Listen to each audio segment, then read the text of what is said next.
Hi friends, എവർക്ക് ഒരിക്കൽ കൂടി all PSC exam ടിപ്സിലേക്ക് സ്വാഗതം ചെയ്യുന്നു. ഇന്ന് നമ്മൾ പരിചയപ്പെടുന്ന കേരള PSC പരീക്ഷയെ അടുത്തൊക്കെയായിട്ട് ചോദിച്ചിട്ടുള്ള പ്രധാനപ്പെട്ട കുറച്ച് ഇമ്പോർട്ടൻറ്റ് ചോദ്യങ്ങളും ആ ചോദ്യങ്ങളുമായിട്ട് ബന്ധപ്പെട്ട് അറിഞ്ഞിരിക്കേണ്ട അടിസ്ഥാന കാര്യങ്ങളുമാണ്.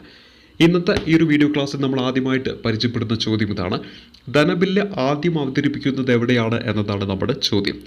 തന്നിരിക്കുന്ന 4 ഓപ്ഷനിൽ ഉത്തരമായിട്ട് വരിക ഓപ്ഷൻ ബി ആണ്, ലോകസഭയിലാണ്. ലോകസഭയിലാണ് ധനബില്ല് ആദ്യമായിട്ട് അവതരിപ്പിക്കുന്നത് എന്ന കാര്യം ഓർത്തിരിക്കുക.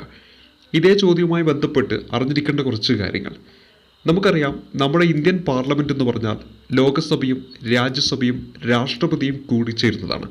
ഇന്ത്യൻ പാർലമെൻറ്റിൻ്റെ 3 ഘടകങ്ങൾ എന്ന് പറയുന്നത് ലോകസഭ, രാജ്യസഭ, രാഷ്ട്രപതി എന്നിവയാണ്. ഇതിൽ നമ്മുടെ പാർലമെൻറ്റിനെ കുറിച്ച് പ്രതിപാദിക്കുന്നത് ആർട്ടിക്കിൾ 79-ലാണ്.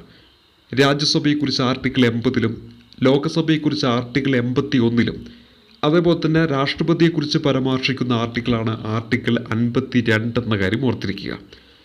അപ്പോൾ ഇന്ത്യയിലെ പാർലമെൻറ്റ് എന്ന് പറയുന്നത് 3 ഘടകങ്ങൾ കൂടി ചേരുന്നതാണ്: ലോകസഭ, രാജ്യസഭ, രാഷ്ട്രപതി.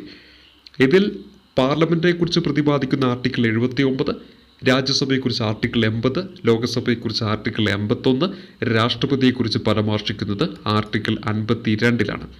നമ്മുടെ ചോദ്യം ധനബില്ല് ആദ്യം അവതരിപ്പിക്കുന്ന എവിടെയാണെന്നാണ്. നമ്മുടെ ഉത്തരം ലോകസഭയാണ്. ഈ ലോകസഭയുമായി ബന്ധപ്പെട്ട കുറച്ച് കാര്യങ്ങളാണ് നമ്മൾ ഇനി ചർച്ച ചെയ്യുന്നത്. ഇന്ത്യൻ പാർലമെൻറ്റിൻ്റെ അധോസഭ എന്നറിയപ്പെടുന്നതും house of peoples, popular house, first chamber എന്നൊക്കെ അറിയപ്പെടുന്നത് ലോകസഭയാണ്. ലോകസഭയാണ് ഇന്ത്യൻ പാർലമെൻറ്റിൻ്റെ അധോസഭ, house of peoples, popular house, first chamber എന്നൊക്കെ വിശേഷിപ്പിക്കുന്നത്. നമ്മുടെ രാജ്യത്ത് ഒരു ലോകസഭ രൂപീകരിക്കുന്നത് 1952 ഏപ്രിൽ 17-ാം തീയതിയാണ്. ആദ്യത്തെ സമ്മേളനം നടക്കുന്നത് 1952 മെയ് 13-ാം തീയതിയും.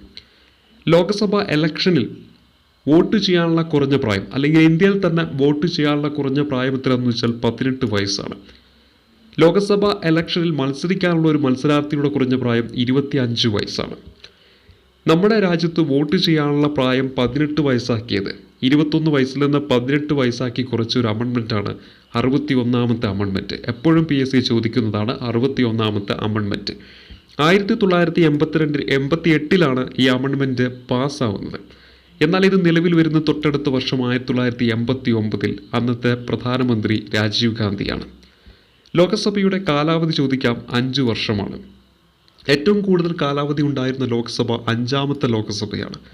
5ാമത്തെ ലോകസഭയാണ് ഏറ്റവും കൂടുതൽ കാലാവധി ഉണ്ടായിരുന്ന ലോകസഭ. ലോകസഭയുടെ കാലാവധി 5 വർഷത്തിൽ നിന്ന് 6 വർഷമാക്കിയിട്ട് ഉയർത്തിയ ഒരു അമെൻമെൻറ്റാണ് 42ാമത്തെ അമെൻമെൻറ്റ് 1976-ൽ. പിന്നീട് തൊട്ടടുത്തു വന്ന ജനതാ ഗവൺമെൻറ് 6 വർഷത്തിൽ നിന്ന് 5 വർഷമായി വീണ്ടും കുറയ്ക്കുന്നു 44ാമത്തെ അമെൻമെൻറ്റിലൂടെ 1978-ൽ. അപ്പോൾ ഇവിടെ പരിചയപ്പെട്ടത് ലോകസഭയുടെ കാലാവധി 5 വർഷം. ഏറ്റവും കൂടുതൽ കാലാവധി ഉണ്ടായിരുന്ന ലോകസഭ 5ാം ലോകസഭ. ലോകസഭയുടെ കാലാവധി 5-ൽ നിന്ന് 6-ആക്കി ഉയർത്തിയ അമെൻമെൻറ്റ് 42ാം അമെൻമെൻറ്റ് 1976-ൽ. 6-ൽ നിന്ന് പിന്നീട് 5-ആക്കി കുറച്ച് 44ാമത്തെ അമെൻമെൻറ്റിലൂടെ 1978-ലെ ജനതാ ഗവൺമെൻറ്റിൻ്റെ കാലത്ത്. ആദ്യത്തെ പ്രതിപക്ഷ നേതാവായിരുന്നു വെച്ചാൽ ഉത്തരമായിട്ട് വരിക AK ഗോപാലിനാണ്. AK ഗോപാലിനാണ് ലോകസഭയിലെ ആദ്യത്തെ പ്രതിപക്ഷ നേതാവ്. ലോകസഭയിലെ മാക്സിമം സ്ട്രെങ്ത് എന്ന് പറയുന്നത് 552-ആണ്. നിലവിൽ എത്രയുണ്ടെന്ന് ചോദിച്ചാൽ 545. എന്നാൽ ഇവിടെ അറിഞ്ഞിരിക്കേണ്ട ഒരു കാര്യം, ഈ അടുത്തായിട്ട് പാസ്സാക്കപ്പെട്ട 104-ാമത്തെ ഭേദഗതി പ്രകാരം ലോകസഭയിലേക്ക് നാമനിർദ്ദേശം ചെയ്യപ്പെട്ടിരുന്ന, രാഷ്ട്രപതി നോമിനേറ്റ് ചെയ്തിരുന്ന 2 ആംഗ്ലോ ഇന്ത്യൻ പ്രതിനിധികളെ ആ ഒരു നോമിനേഷൻ ഇപ്പോൾ റദ്ദാക്കിയിട്ടുണ്ട്. ഇനി അങ്ങനത്തെ ഒരു നോമിനേഷൻ ആവശ്യമില്ല എന്ന് തീരുമാനമെടുത്ത ഒരു അമെൻമെൻറ്റാണ് 104-ാമത്തെ അമെൻമെൻറ്റ്. അങ്ങനെയാണെങ്കിൽ 552 550 ആകും, 545 543 ആകുമെന്ന കാര്യം ഓർത്തിരിക്കുക. പുതുതായിട്ട് രൂപം കൊണ്ട 2 കേന്ദ്രഭരണ പ്രദേശമാണ് ജമ്മു കാശ്മീരും അതുപോലെ തന്നെ ലഡാക്കും. ജമ്മു കാശ്മീരിൽ നിന്നുള്ള ലോകസഭാ സീറ്റുകളുടെ എണ്ണം 5-ഉം രാജ്യസഭാ സീറ്റുകളുടെ എണ്ണം 4-ആണ്. അതുപോലെ തന്നെ ലഡാക്കിൽ നിന്നുള്ള ലോകസഭാ സീറ്റുകളുടെ എണ്ണം 1-ആണെന്ന കാര്യം കൂടി ഒന്ന് ഓർത്തു വെച്ചേക്കുക. അപ്പോൾ നമ്മൾ ഇവിടെ പരിചയപ്പെട്ടത് ഈ ഒരു ടോപ്പിക്ക്, അതായത് ഈ ഒരു ചോദ്യവുമായി ബന്ധപ്പെട്ട് ലോകസഭയുമായി ബന്ധപ്പെട്ട് പരീക്ഷകളൊക്കെ ചോദിക്കാറുള്ള പ്രധാനപ്പെട്ട കാര്യങ്ങളാണ് പരിചയപ്പെടുത്തിയത്. ഇനി ഈ ഒരു വീഡിയോ ക്ലാസ്സിൽ അടുത്ത ചോദ്യം നോക്കാം. സാമ്പത്തിക ശാസ്ത്രത്തിൽ നോബൽ സമ്മാനം നേടിയ ഭാരതീയനാരെന്നാണ് നമ്മുടെ ചോദ്യം. തന്നിരിക്കുന്ന 4 ഓപ്ഷനിൽ സാമ്പത്തിക ശാസ്ത്രത്തിൽ നോബൽ സമ്മാനം നേടിയ ഭാരതീയനാരെന്നാണ് നമ്മുടെ ചോദ്യം. ഇവിടെ ഉത്തരമായിട്ട് വരുന്ന ഓപ്ഷൻ ബി ആണ്. അമർത്യ സെൻ ആണ്. അമർത്യ സെൻ ആണ് സാമ്പത്തിക ശാസ്ത്രത്തിൽ നോബൽ സമ്മാനം നേടിയ. തന്നിരിക്കുന്ന ഓപ്ഷൻ പ്രകാരം ഭാരതീയൻ എന്ന കാര്യം ഓർത്തിരിക്കുക. ഇനി ഈ ചോദ്യവുമായി ബന്ധപ്പെട്ട് ആർക്കൊക്കെയാണ് നമ്മുടെ ഇന്ത്യയിൽ നിന്ന് നോബൽ സമ്മാനം ലഭിച്ചിട്ടുള്ളതെന്നാണ് നമ്മൾ പരിചയപ്പെടുന്നത്.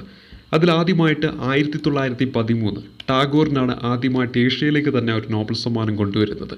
സാഹിത്യത്തിനാണ് അദ്ദേഹത്തിന് നോബൽ സമ്മാനം കിട്ടിയത്. ആ കൃതിയൊക്കെ ചോദിച്ചിട്ടുണ്ട്. ഗീതാഞ്ജലി എന്ന് പറയുന്ന കൃതിയാണ്. അതേപോലെ തന്നെ 1930 CV രാമന് നോബൽ സമ്മാനം ലഭിക്കുന്നു ഭൗതിക ശാസ്ത്രത്തിൽ. അപ്പോൾ ആദ്യമായിട്ട് ഒരു ഭാരതീയന് നോബൽ സമ്മാനം ഭൗതിക ശാസ്ത്രത്തിൽ ഫിസിക്സിന് ലഭിക്കുന്ന CV രാമനിലൂടെയാണ്. വർഷം 1930. 1968 ഹർഗോവിന്ദ് ഖുരാനയ്ക്ക് വൈദ്യശാസ്ത്രത്തിൽ നോബൽ സമ്മാനം കിട്ടി. തുടർന്ന് 1979 മദർ തെരേസയ്ക്ക് നോബൽ സമ്മാനം കിട്ടുന്നു സമാധാനത്തിന്. ആദ്യമായിട്ട് ഒരു ഇന്ത്യൻ വനിത നോബൽ സമ്മാനത്തിന് അർഹയാവുന്നത് മദർ തെരേസയിലൂടെയാണ്. 1979 സമാധാനത്തിനുള്ള നോബൽ സമ്മാനം കിട്ടുന്നു മദർ തെരേസയ്ക്ക്. 1983 ഭൗതിക ശാസ്ത്രത്തിന് വീണ്ടും ഇന്ത്യയിലേക്ക് നോബൽ സമ്മാനം വരുന്നു S ചന്ദ്രശേഖറിലൂടെ. S ചന്ദ്രശേഖർക്ക് ഭൗതിക ശാസ്ത്രത്തിൽ നോബൽ സമ്മാനം ലഭിച്ച വർഷം 1983. 1998 അമർത്യ സെന്നിന് നോബൽ സമ്മാനം കിട്ടുന്നു സാമ്പത്തികത്തിൽ. അതിനുശേഷം 2009 വെങ്കടരാമ രാമകൃഷ്ണന് കിട്ടുന്നു രസതന്ത്രത്തിന്. 2014 കൈലാസ് സത്യാർത്ഥിക്ക് കിട്ടുന്നു സമാധാനത്തിന്. അവിടെ തന്നെ അറിഞ്ഞിരിക്കേണ്ട വളരെ പ്രധാനപ്പെട്ട ഒന്നാണ്, സമാധാനത്തിന് നോബൽ സമ്മാനം കിട്ടിയ ഏറ്റവും പ്രായം കുറഞ്ഞ വനിതയായിരുന്നു വെച്ചാൽ മലാല യൂസഫ്സായി ആണ്. 2014 2 പേർക്കാണ് സമാധാനത്തിന് നോബൽ കിട്ടിയത്. ഒന്ന് ഇന്ത്യക്കാരനായ കൈലാസ് സത്യാർത്ഥി, അതുപോലെ തന്നെ മലാല യൂസഫ്സായി. മറ്റൊന്ന് 2019 ഏറ്റവും അവസാനമായി പ്രഖ്യാപിക്കുമ്പോഴും ഇന്ത്യക്കാരന് കിട്ടി എക്കണോമിക്സിന് അഭിജിത്ത് ബാനർജിക്ക്. 2019 അഭിജിത്ത് ബാനർജിക്ക് 2019 എക്കണോമിക്സിൽ നോബൽ സമ്മാനം കിട്ടുന്നു. എക്കണോമിക്സിൽ നോബൽ സമ്മാനം കിട്ടുന്ന രണ്ടാമത്തെ വ്യക്തിയാണ് അഭിജിത്ത് ബാനർജി എന്ന കാര്യം ഓർക്കുക. ഇന്ത്യയിൽ നിന്ന് ആദ്യത്തെ ആരാണ്? ഇന്ത്യക്കാരനായിട്ടുള്ള അമർത്യ സെൻ ആണെന്ന കാര്യം ഓർത്തിരിക്കുക. ഇനി അടുത്തതായിട്ട് നമ്മൾ പരിചയപ്പെടുന്നത് അടുത്തൊരു ചോദ്യമാണ്. പ്ലാനിംഗ് കമ്മീഷന് പകരമായിട്ട് നിലവിൽ വന്ന നീതി ആയോഗിൻ്റെ അധ്യക്ഷൻ ആര് എന്നതാണ് നമ്മുടെ ചോദ്യം. ഇവിടെ തന്നിരിക്കുന്ന ഉത്തരം ഓപ്ഷൻ എ ആണ്. പ്രധാനമന്ത്രിയാണ് പ്ലാനിംഗ് കമ്മീഷന് പകരമായിട്ട് നിലവിൽ വന്ന നീതി ആയോഗിൻ്റെ അധ്യക്ഷൻ എന്ന കാര്യം ഓർത്തിരിക്കുക. ഇവിടെ തന്നെ കുറച്ച് കാര്യങ്ങൾ പരിചയപ്പെട്ടു പോകാം.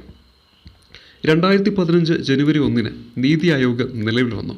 ഏതൊരു പരീക്ഷയിലും എപ്പോഴും ചോദിക്കുന്ന ഒരു വർഷം 2015 ജനുവരി 1. നീതി ആയോഗ് പ്ലാനിംഗ് കമ്മീഷന് പകരമായിട്ട് നിലവിൽ വന്നതാണ് നീതി ആയോഗ് എന്ന കാര്യം ഓർത്തിരിക്കുക. നീതി ആയോഗിൻ്റെ ആദ്യത്തെ വൈസ് ചെയർമാൻ ആരെന്ന് വെച്ചാൽ അരവിന്ദ് പനാഗാരികയാണ്. നിലവിലെ വൈസ് ചെയർമാൻ ആരാണ്? രാജീവ് കുമാർ ആണെന്ന കാര്യം ഓർത്തിരിക്കുക. ആദ്യത്തെ CEO ചോദിച്ചിട്ടുണ്ടെങ്കിൽ സിന്ധു സി കുള്ളാറാണ്. നിലവിലെ അമിതാഭ് കാന്ത് ആണെന്ന കാര്യം കൂടി ഓർത്തിരിക്കുക. അപ്പോൾ ഇവിടെ പ്രധാനമായിട്ടും അറിയേണ്ടത് പ്ലാനിംഗ് കമ്മീഷന് പകരമായിട്ട് നിലവിൽ വന്ന നീതി ആയോഗിൻ്റെ അധ്യക്ഷനായിരുന്നു വെച്ച ഉത്തരമായിട്ട് വരിക പ്രധാനമന്ത്രിയാണ്. 2015 ജനുവരി 1 ഇത് നിലവിൽ വരുന്നത്.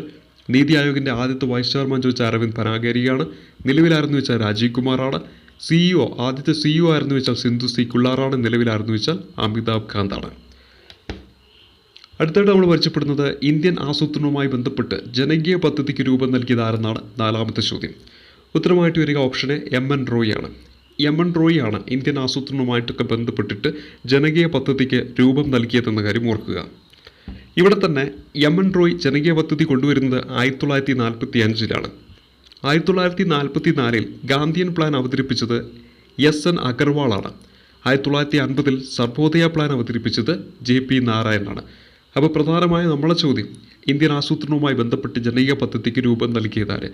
MN റോയ് ആണ്. വർഷം ചോദിച്ചിട്ടുണ്ടെങ്കിൽ ഇവിടെ പറഞ്ഞു 1945. 1944 ഗാന്ധിയൻ പ്ലാൻ അവതരിപ്പിച്ചതാര്? SN അഗർവാളാണ്. 1950 സർവോദയ പ്ലാൻ അവതരിപ്പിച്ചത് JP നാരായണനാണെന്ന കാര്യം ഓർത്തിരിക്കുക. അഞ്ചാം ചോദ്യം, താഴെ പറയുന്നതിൽ നഗരദാരിദ്ര്യ ലഘൂകരണ പദ്ധതി ഏതെന്നാണ് നമ്മുടെ ചോദ്യം. തന്നിരിക്കുന്ന 4 ഓപ്ഷനിൽ നഗരദാരിദ്ര്യ ലഘൂകരണ പദ്ധതി ഏതെന്നാണ് നമ്മുടെ ചോദ്യം. തന്നിരിക്കുന്ന ഓപ്ഷൻ പ്രകാരം ഉത്തരം സ്വർണ്ണജയന്തി ഷഹരി റോസ്ഗാർ യോജനയാണ്. സ്വർണ്ണജയന്തി ഷഹരി റോസ്ഗാർ യോജനയാണ് നഗരദാരിദ്ര്യ ലഘൂകരണ പദ്ധതിക്ക് ഉദാഹരണമായിട്ടുള്ളത്. ഇവിടെ ഇന്ത്യക്ക് സ്വാതന്ത്ര്യം ലഭിച്ചതിൻ്റെ 50ാം വാർഷികത്തിൽ ഗോൾഡൻ ജൂബിലി ഇയറിൽ ആരംഭിച്ച 9ാം പഞ്ചവത്സര പദ്ധതിയിലാണ് സ്വർണ്ണജയന്തി ഷഹരി റോസ്ഗാർ യോജന തുടക്കം കുറിക്കുന്നത്. 1997 ഡിസംബർ 1 ഇത് നിലവിൽ വരുന്നത്. അന്നത്തെ പ്രധാനമന്ത്രി IK ഗുജറാളാണെന്ന കാര്യം ഓർത്തിരിക്കുക. കേന്ദ്ര സംസ്ഥാന സർക്കാരുകൾ ഈ പദ്ധതിയിലേക്ക് ഫണ്ട് വിഹിതത്തിന് അനുപാതം എന്ന് പറയുന്നത് 3:1 ആണ്. കേന്ദ്ര സംസ്ഥാന സർക്കാരുകളെ ഈ ഒരു പദ്ധതിക്ക് നൽകുന്ന ഫണ്ടിൻ്റെ ആ ഒരു അനുപാതം എന്ന് പറയുന്നത് 3:1 കാര്യം ഓർക്കുക. ഈ പറയുന്ന സ്വർണ്ണ ജയന്തി ശഹരി റോസ്ഗാർ യോജന ഒരു നഗര ദാരിദ്ര്യ ലഘൂകരണ പദ്ധതിയാണെന്ന കാര്യം ഓർക്കണം. ഇത് ഇന്ത്യയുടെ സ്വാതന്ത്ര്യത്തിൻ്റെ 50ാം വാർഷികത്തിലാണ് തുടക്കം കുറിക്കുന്നത്. വർഷവും പറഞ്ഞിരിക്കുന്നു 1997 ഡിസംബർ 1. അന്നത്തെ പ്രധാനമന്ത്രി ആരാണ്? IK ഗുജറാളാണ്. ഏത് പഞ്ചവത്സര പദ്ധതിയുടെ കാലഘട്ടത്തിലാണ്? 9ാം പഞ്ചവത്സര പദ്ധതിയുടെ കാലഘട്ടത്തിലാണ്. അതുപോലെ തന്നെ കേന്ദ്ര സംസ്ഥാനത്തിൻ്റെ ആ ഒരു ഫണ്ട് വിഹിതം നമ്മൾ പഠിച്ചു 3:1 എന്ന് പറയുന്ന അനുപാതത്തിലുമാണ്. അടുത്തായിട്ട് പരിചയപ്പെടുന്നത് ഇന്ത്യൻ ആസൂത്രണത്തിൻ്റെ പിതാവ് എന്നറിയപ്പെടുന്ന ആരെന്നാണ് നമ്മുടെ ചോദ്യം. ഉത്തരമായിട്ട് വരിക M വിശ്വേശ്വരയ്യയാണ്. M വിശ്വേശ്വരയ്യയാണ് ഇന്ത്യൻ ആസൂത്രണത്തിൻ്റെ പിതാവ് എന്നറിയപ്പെടുന്നത്. ഇന്ത്യൻ എഞ്ചിനീയറിംഗിൻ്റെ പിതാവ്, ആധുനിക മൈസൂർ നഗരത്തിൻ്റെ ശില്പി എന്നൊക്കെ അറിയപ്പെടുന്ന M വിശ്വേശ്വരയ്യയാണ്. A planned economy for India എന്ന കൃതി ആരുടേതാണ്? M വിശ്വേശ്വരയ്യയുടേതാണ്. Visvesvaraya national institute of technology എവിടെയാണ്? മഹാരാഷ്ട്രയിലെ നാഗ്പൂരിലാണ്. വിശ്വേശ്വരയ്യയുടെ ജന്മദിനമായ സെപ്റ്റംബർ 15 എഞ്ചിനീയേഴ്സ് ഡേ ആയിട്ട് ആചരിക്കുന്നു. എഞ്ചിനീയേഴ്സ് ഡേ ആയിട്ട് ആചരിക്കുന്നത് സെപ്റ്റംബർ 15-ാം തീയതി. അന്നാണ് വിശ്വേശ്വരയ്യയുടെ, ഇന്ത്യൻ ആസൂത്രണത്തിൻ്റെ പിതാവ് എന്നറിയപ്പെടുന്ന M വിശ്വേശ്വരയ്യയുടെ ജന്മദിനം എന്ന കാര്യം ഓർക്കുക. പരിചയപ്പെട്ടത് ഇന്ത്യൻ ആസൂത്രണത്തിൻ്റെ പിതാവായ M വിശ്വേശ്വരയ്യയുടെ ജന്മദിനം സെപ്റ്റംബർ 15 എഞ്ചിനീയേഴ്സ് ഡേ ആയിട്ട് ആചരിക്കുന്നു. ഒപ്പം ഇന്ത്യൻ എഞ്ചിനീയറിംഗിൻ്റെ പിതാവ്, ആധുനിക മൈസൂർ നഗരത്തിൻ്റെ ശില്പിയൊക്കെ ആരാണ്? M വിശ്വേശ്വരയ്യയാണ്. എപ്പോഴും ചോദിക്കുന്നതാണ് അദ്ദേഹം എഴുതിയ ഈ കൃതി a planned economy for India എന്ന് പറയുന്നത് M വിശ്വേശ്വരയ്യയുടെ കൃതിയാണ്. Visvesvaraya national institute of technology എവിടെയാണെന്നും പരിചയപ്പെട്ടു? മഹാരാഷ്ട്രയിലെ നാഗ്പൂരിലാണ്. അടുത്തായി പരിചയപ്പെടുന്നത് ഇന്ത്യയിലെ എല്ലാ കുടുംബങ്ങൾക്കും ബാങ്ക് അക്കൗണ്ട് ലഭ്യമാക്കുക എന്ന ലക്ഷ്യത്തോടെ 2014 ഓഗസ്റ്റ് 28 ആരംഭിച്ച പദ്ധതി എന്നാണ് നമ്മുടെ ചോദ്യം. ഉത്തരമായിട്ട് വരുന്നത് ജനധൻ യോജനയാണ്. ജനധൻ യോജന എന്ന പദ്ധതി ലക്ഷ്യമെന്താണ്? ഇന്ത്യയിലെ എല്ലാ കുടുംബങ്ങൾക്കും ബാങ്ക് അക്കൗണ്ട് ലഭ്യമാക്കുക. ആരംഭിച്ച തീയതി ഓർത്തിരിക്കണം, 2014 ഓഗസ്റ്റ് 28. അടുത്തത് താഴെ പറയുന്നവയിൽ സംസ്ഥാന സർക്കാർ ചുമത്തുന്ന നികുതി എന്നാണ് നമ്മുടെ ചോദ്യം. 4 ഓപ്ഷൻ തന്നു. സ്റ്റാമ്പ് ഡ്യൂട്ടി, വ്യക്തിഗത വരുമാനം, തൊഴിൽ നികുതി, വിനോദ നികുതി. ഉത്തരമായിട്ട് വരുന്ന ഓപ്ഷൻ എ ആണ്, സ്റ്റാമ്പ് ഡ്യൂട്ടിയാണ്. താഴെ പറയുന്നവയിൽ സംസ്ഥാന സർക്കാർ ചുമത്തുന്ന നികുതി ഏതെന്നാണ് നമ്മുടെ ചോദ്യം. ഉത്തരം എന്താണ്? സ്റ്റാമ്പ് ഡ്യൂട്ടിയാണ്. കുറച്ച് കാര്യങ്ങൾ പരിചയപ്പെട്ടു പോകാം. നികുതികൾ എന്ന ആ ഒരു ടോപ്പിക് എപ്പോഴും PSC ചോദിക്കുന്നതാണ്. കേന്ദ്ര സംസ്ഥാന ഗവൺമെൻറ്റുകളുടെ പ്രധാനപ്പെട്ട വരുമാന മാർഗം ചോദിച്ചാൽ ഇത്തരത്തിലുള്ള നികുതികളാണ്. നികുതികളെ രണ്ടായി തരംതിരിക്കുന്നു, പ്രത്യക്ഷ നികുതിയെന്നും പരോക്ഷ നികുതിയെന്നും. പ്രത്യക്ഷ നികുതി എന്നാൽ നികുതി ചുമത്തപ്പെടുന്ന ആൾ നേരിട്ട് നൽകുന്ന നികുതിയാണ് പ്രത്യക്ഷ നികുതി എന്ന് പറയുന്നത്. എന്നാൽ പരോക്ഷ നികുതി എന്ന് പറഞ്ഞാൽ നേരിട്ടല്ലാതെ ഇടനിലക്കാരൻ വഴി നൽകുന്ന നികുതിയാണെന്ത്? പരോക്ഷ നികുതി എന്ന കാര്യം ഓർക്കുക. പരിചയപ്പെട്ടത് നികുതികൾ 2 തരമുണ്ട്, പ്രത്യക്ഷ നികുതി, പരോക്ഷ നികുതി. പ്രത്യക്ഷ നികുതി എന്ന് പറഞ്ഞാൽ നികുതി ചുമത്തുന്ന ആൾ നേരിട്ട് ആ നികുതി നൽകുകയാണ്. പരോക്ഷ നികുതി എന്ന് പറഞ്ഞാൽ നേരിട്ടല്ലാതെ ഇടനിലക്കാരൻ വഴി എന്ത് ചെയ്യുകയാണ്? ആ നികുതി നൽകുകയാണ്. എപ്പോഴും PSC ചോദിക്കുന്നതാണ് അതിന് ഉദാഹരണങ്ങൾ. പ്രത്യക്ഷ നികുതിക്ക് ഉദാഹരണമാണ് ആദായ നികുതി, ഭൂനികുതി, പരസ്യ നികുതി, കോർപ്പറേഷൻ നികുതി എന്നിവ. എന്നാൽ പരോക്ഷ നികുതിക്കാണെങ്കിൽ വിൽപ്പന നികുതി, വാറ്റ്, കസ്റ്റംസ് നികുതി, കേന്ദ്ര എക്സൈസ് നികുതി, സേവന നികുതി എന്നിവ എന്താണ്? പരോക്ഷ നികുതിക്ക് ഉദാഹരണമാണ്. അപ്പോൾ 2 തരത്തിലുള്ള നികുതികൾ നമ്മൾ പഠിച്ചു, പ്രത്യക്ഷ നികുതിയും പരോക്ഷ നികുതിയും. പ്രത്യക്ഷ നികുതിക്ക് ഉദാഹരണം പഠിച്ചു, ആദായ നികുതി, ഭൂനികുതി, പരസ്യ നികുതി, കോർപ്പറേഷൻ നികുതി. അതേപോലെ തന്നെ പരോക്ഷ നികുതിക്ക് പഠിച്ചു, വിൽപ്പന നികുതി, വാറ്റ്, കസ്റ്റംസ്, കേന്ദ്ര എക്സൈസ് നികുതി, സേവന നികുതി. എന്താണ് പ്രത്യക്ഷ നികുതി എന്ന് പറഞ്ഞാൽ? നികുതി ചുമത്തപ്പെടുന്ന ആൾ നേരിട്ട് നൽകുമ്പോൾ നേരിട്ടല്ലാതെ ഇടനിലക്കാരൻ വഴി നൽകുന്നതാണ് പരോക്ഷ നികുതി എന്ന കാര്യം ഓർക്കുക. ഇനി ഈ പ്രത്യക്ഷ നികുതിയും അതുപോലെ തന്നെ പരോക്ഷ നികുതി ഓർത്തു വെക്കാൻ നമ്മൾ എപ്പോഴും പഠിച്ച ഒരു കോഡുണ്ട്, ഒരിക്കൽ കൂടി പറഞ്ഞുതരാം. wipro.co.in എന്ന് പറയുന്ന കോഡ് ഓർത്ത് വെച്ചാൽ മതി. വിപ്രോ എന്ന് പറയുമ്പോൾ അതിൽ ആ WE എന്ന് പറഞ്ഞാൽ വെൽത്ത് ടാക്സ് ആണ്. പ്രോ എന്ന് പറഞ്ഞിട്ടുണ്ടെങ്കിൽ പ്രോപ്പർട്ടി ടാക്സ് ആണ്. CO എന്ന് പറഞ്ഞിട്ടുണ്ടെങ്കിൽ കോർപ്പറേറ്റ് ടാക്സ് ആണ്. IN എന്ന് പറഞ്ഞിട്ടുണ്ടെങ്കിൽ ഇൻകം ടാക്സ് ആണ്. അതുപോലെ തന്നെ ഇൻഡയറക്റ്റ് ടാക്സ് പഠിക്കാനായിട്ടുള്ള കോഡ് ഇതാണ്. എക്സ്ക്യൂസ് മീ എന്ന് പറയുന്ന കോഡ്. EX എന്ന് പറഞ്ഞാൽ എക്സൈസ് ടാക്സ് ആണ്. CU എന്ന് പറഞ്ഞാൽ കസ്റ്റം ടാക്സ് ആണ്. SC എന്ന് പറഞ്ഞിട്ടുണ്ടെങ്കിൽ സർവീസ് ടാക്സ് ആണ്. ഇതിൽ M എന്ന് പറഞ്ഞിട്ടുണ്ടെങ്കിൽ മാർക്കറ്റ് ടാക്സ് ആണ്. അതുപോലെ തന്നെ E എന്ന് പറഞ്ഞിട്ടുണ്ടെങ്കിൽ എൻ്റർടൈൻമെൻറ്റ് ടാക്സ് ആണ്. അപ്പോൾ 2 കോഡുകൾ, ഒന്ന് wipro.co.in, അതുപോലെ തന്നെ എക്സ്ക്യൂസ് മീ എന്നതാണ് ആ 2 കോഡുകൾ. ഇനി മലയാളത്തിൽ ഇതൊന്ന് പഠിക്കാനായിട്ട് മറ്റൊരു കോഡും കൂടെ പറഞ്ഞുതരാം. കോഡ് ഇതാണ്. പ്രത്യക്ഷമായി ലഭിച്ച ആദായം ഭൂനികുതിയായി പരസ്യപ്പെടുത്തിയപ്പോൾ കോർപ്പറേഷൻ കൊണ്ടുപോയി എന്നതാണ് നമ്മുടെ കോഡ്. കോഡ് എന്താണ്? പ്രത്യക്ഷ നികുതിയിൽ ഉൾപ്പെടുന്ന എന്തൊക്കെയാണ് നമുക്ക് ഈ ഒരു വാക്കുകളിലൂടെ നമുക്ക് കിട്ടും. പ്രത്യക്ഷമായി ലഭിച്ച ആദായം, ആദായ നികുതി. ഭൂനികുതി എന്ന് പറയുമ്പോൾ ഭൂനികുതി, പരസ്യ നികുതി. കോർപ്പറേഷൻ എന്ന് പറയുമ്പോൾ കോർപ്പറേഷൻ നികുതി. അപ്പോൾ പ്രത്യക്ഷ നികുതിയിൽപ്പെടുന്നതാണ് ആദായ നികുതി, ഭൂനികുതി, പരസ്യ നികുതി, കോർപ്പറേഷൻ നികുതി. കോഡ് ഇതാണ്: പ്രത്യക്ഷമായി ലഭിച്ച ആദായം ഭൂനികുതിയായി പരസ്യപ്പെടുത്തിയപ്പോൾ കോർപ്പറേഷൻ കൊണ്ടുപോയി. നമ്മൾ തൊട്ട് മുമ്പ് പഠിച്ചു wipro.co.in, അതിൽ ഉൾപ്പെടുന്ന തന്നെയാണ് ഇതും. അതുപോലെ രണ്ടാമത് നമ്മൾ പഠിച്ചിട്ടുള്ള എക്സ്ക്യൂസ് മീ എന്ന് പറയുന്ന, അതായത് ഇൻഡയറക്റ്റ് ടാക്സ്, അത് ഓർക്കാനുള്ളൊരു കോഡാണ്. കസ്റ്റമർക്ക് വിൽക്കാൻ വെച്ച വാറ്റ് പിടിക്കുക എക്സൈസിൻ്റെ സേവനമാണ് എന്നത്. എന്താണ്? കസ്റ്റമർക്ക് വിൽക്കാൻ വെച്ച വാറ്റ് പിടിക്കുക എന്ന് പറയുന്നത് എക്സൈസിൻ്റെ സേവനമാണ്. അവിടെ തന്നെ ഈ കസ്റ്റമർക്ക് എന്നതിൽ നിന്ന് കസ്റ്റംസ് നികുതി കിട്ടും, വിൽക്കാൻ എന്നതിൽ വിൽപ്പന നികുതി വയ്ക്കും, വാറ്റ് അവിടെ കിട്ടും, എക്സൈസ് നികുതി കിട്ടും, സേവനം എന്നതിൽ നിന്ന് സേവന നികുതിയും കിട്ടും. അപ്പോൾ ഇവിടെ പരിചയപ്പെടുത്തിയ ഈ 4 കോഡുകളിൽ ഏതാണോ നിങ്ങൾക്ക് എളുപ്പമായിട്ടുള്ള കോഡ് അത് ഉപയോഗിക്കുക. അതേപോലെ തന്നെ ഏറ്റവും എളുപ്പമായിട്ടുള്ള കോഡ് നിങ്ങളുടെ കയ്യിലുണ്ടെങ്കിൽ അത് നിങ്ങൾ ഉപയോഗിച്ചുകൊണ്ട് ഇത് പഠിക്കുകയും ചെയ്യുക. അപ്പോൾ ഇവിടെ പരിചയപ്പെടുത്തിയത് ഈ പറയുന്ന പ്രത്യക്ഷ നികുതിയും പരോക്ഷ നികുതിയും പരിചയപ്പെടുത്തുന്ന ഒരു 2 കോഡുകളാണ് പരിചയപ്പെടുത്തിയത്. അതേപോലെ തന്നെ ഇത് എപ്പോഴും PSC പരീക്ഷയിൽ ചോദിക്കുന്ന ഒരു ഭാഗമാണ്. അടുത്ത ചോദ്യം പഠിച്ചപ്പെടുന്നത് GSTയുടെ മുഴുവൻ രൂപം എന്താണെന്നാണ് നമ്മുടെ അടുത്ത ചോദ്യം. ഇവിടെ തന്നിരിക്കുന്ന ഓപ്ഷൻ ഉത്തരമായി വരുന്ന ഓപ്ഷൻ സി ആണ്. ഗുഡ്സ് ആൻഡ് സർവീസ് ടാക്സ് എന്നാണ്. ഗുഡ്സ് ആൻഡ് സർവീസ് ടാക്സ് എന്നതാണ് GSTയുടെ പൂർണ്ണ രൂപം. GST പുതിയ നികുതി പരിഷ്കരണമാണ്. നമ്മുടെ ഭാരതത്തിൽ നടപ്പിലാക്കിയിരിക്കുന്ന പുതിയൊരു നികുതി പരിഷ്കരണമാണിത്, GST എന്ന കാര്യം ഓർക്കുക. ഇത്തരത്തിൽ GST ഒക്കെ ആദ്യമായിട്ട് കൊണ്ടുവരുന്നത് ഫ്രാൻസിലാണ്. ഈ ഫ്രാൻസിൽ തന്നെയാണ് ആദ്യമായിട്ട് വാറ്റ് നടപ്പിലാക്കുന്നതും.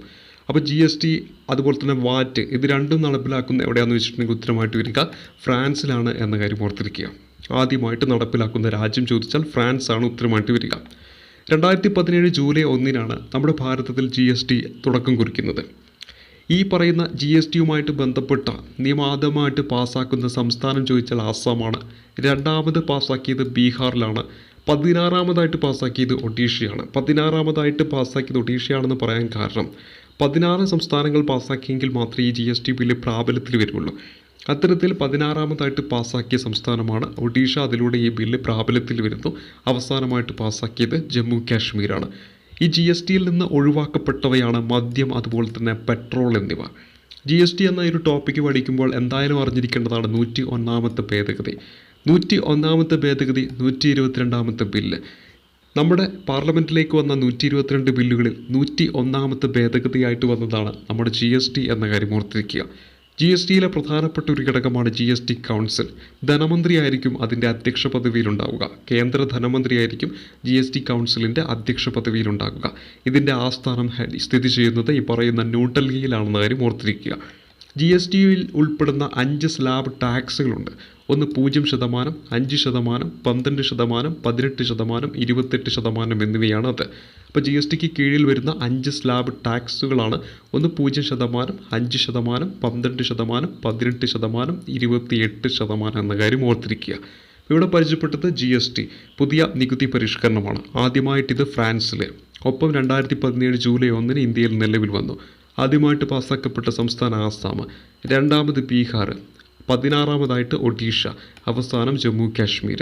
ഇതിൽ നിന്ന് ഒഴിവാക്കപ്പെട്ടത് മദ്യവും പെട്രോളും. 101ാമത്തെ ഭേദഗതി ഓർത്തിരിക്കണം. 122ാമത്തെ ബില്ല്. GST കൗൺസിൽ അധ്യക്ഷൻ ധനമന്ത്രി, ഹെഡ്ക്വാർട്ടർ ന്യൂഡൽഹി. 5 ടാക്സ് സ്ലാബുകളുണ്ട്. 0%, 5%, 12%, 18%, 28%. ഇനി അറിഞ്ഞിരിക്കേണ്ടത് ഈ GST വന്നപ്പോൾ central excise duty, central sales tax, അതുപോലെ തന്നെ സെൻട്രൽ സർവീസ് ടാക്സ് തുടങ്ങിയവ എന്ത് ചെയ്തു?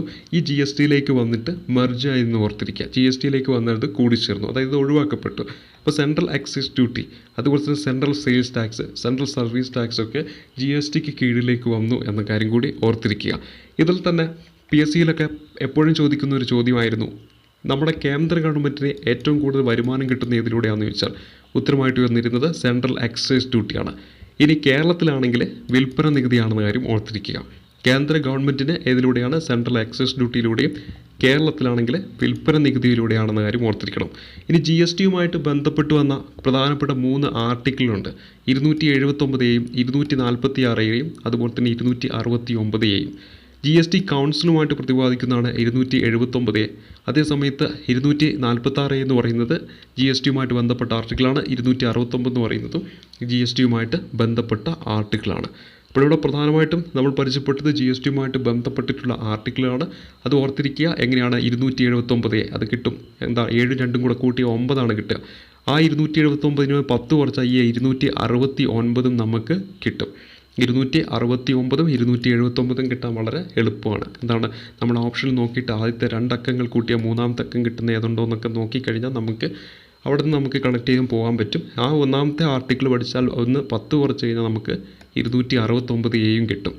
പിന്നെ വരുന്നത് 246 ആണ്. 246 നേരത്തെ പറഞ്ഞ പോലെ വേണമെങ്കിൽ നോക്കാം. 4ഉം 2ഉം കൂട്ടി എന്ത് കിട്ടും? 6 കിട്ടുന്നുണ്ട്. അപ്പോൾ ആ ഒരു രീതിയിൽ വേണമെങ്കിൽ നമുക്ക് കണക്ട് ചെയ്ത് പോകാം. എളുപ്പമുള്ള മെത്തേഡ് ഉണ്ടെങ്കിൽ അത് നിങ്ങൾ ഫോളോ ചെയ്യിക്കാം.